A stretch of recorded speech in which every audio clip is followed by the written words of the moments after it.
Lisää näitä huolettavia kohteita täällä keittiössä löytyy liesituulettimesta tai oikeastaan paremminkin liesikuvusta. Eli täällä tämä rasvasuodatin on semmonen, joka täytyy aika ajoin pestä. Tää onkin harvinaisen hyvässä kunnossa. Tätä on varmaan hoidettu ja pesty, mutta tänne tuppaa kertymään paistamisesta rasvaa, ruoanlaitosta ylipäätänsä rasvaa, ja se on tärkeää, että se on auki, rasvat poistettu siitä, että se höyrykäry täältä keittiöstä tehokkaasti poistuu.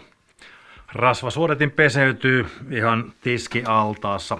Kuumaa vettä ja astianpesuainetta kannattaa antaa liota sen siellä jonkun aikaa, että se rasva lähtee sulamaan. Ja toisaalta ei se haittaisi, vaikka sinne kiehauttaisi kattilallisen vettä ja kaataisi tuonne sisään, niin mitä kuumempaa se on, niin sen nopeammin se rasva liukee ja paremmin se lähtee puhtaaksi.